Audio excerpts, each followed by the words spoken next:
linguistics can help us in this respect. Okay, so I'm a teacher. Back to the classroom. I have a proposition.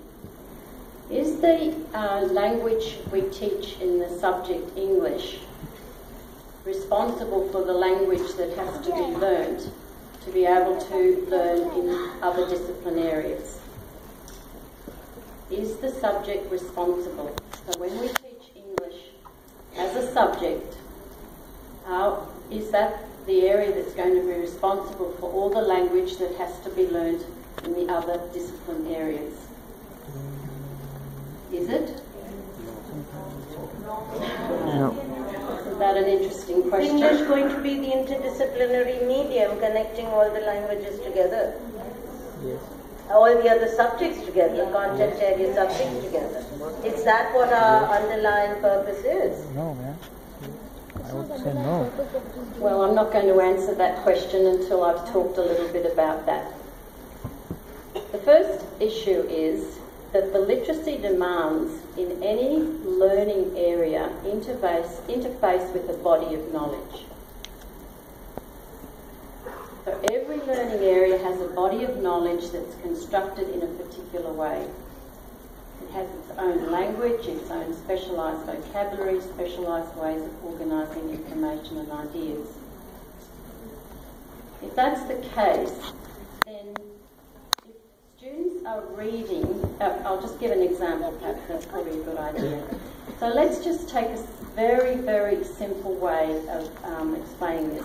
Let's take a box, just a box, a cardboard box, the empty glass metaphor the other day. In English, we might look at that box in terms of perhaps thinking about what's inside the box and writing a description or writing a story about the box, the cardboard box. In science, we're not going to write a story about the cardboard box. We're probably going to consider the materials of the box and where they came from, how they were made, looking at the scientific aspects of that box. We're not going to be writing a story in the box. In studies of society, environment, I'm not sure what you call them here, social sciences, social studies. We're not going to write a story about the box. We're probably not going to talk about the materials of the box, unless, of course, maybe we want to look at the implications for the environment in using a lot of paper or cardboard for the box. Very different way of thinking about the box. And when we come to, say, art, we're not going to do any of those things. We're probably going to paint a picture of the art and describe the symbols and the materials that we've used to represent the box. There are just some of the discipline areas. So each discipline area has a different way of looking and viewing the world and looking at the box. So if that's the case, then the language that we need to use, there will be similarities because we still, across the disciplines, draw on the same language systems. We're still using English, we're still using all the systems of choice, but we are using them differently. We're using them to structure our text differently. We're using different kinds of vocabulary. Very specialised vocabulary in science is not going to be something that you can teach in the subject English. The very specialised language of social sciences cannot be taught in the subject of English. Is my answer becoming a bit obvious now? We can. So, if one of the issues around that, if we don't teach the languages and the texts that are required to organise the ideas and information in each of the learning areas or each of the subject areas, if a student doesn't know the content, doesn't know the language, then they're going to have difficulties understanding the content. So their ability to be specialised in science or maths or law or so on, if they can't read the language or write the language or hear the language, they will be unable to learn the content. And the reverse is if they don't know the content, they're not going to be able to use the language. So,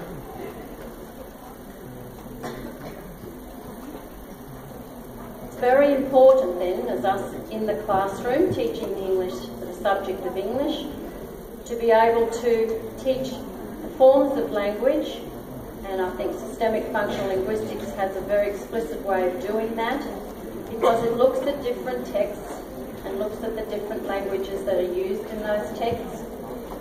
But then it becomes the responsibility of the teachers or the teaching in the other subject areas to be able to teach that language. Not just teach the content, but teach the language. And in fact, better placed to be able to understand the language and the specialised concepts and content of those learning areas. So, what are my ideas? I think two of them are. One is explicit teaching of language in the subject of English and the sort of language that's required to construct knowledge in English, and explicit teaching of the language in all the other discipline areas, and specialised way in which that language is constructed to construct, expressed to construct the knowledge. So the question we have to ask, whose responsibility is this for teaching the language of all the learning areas?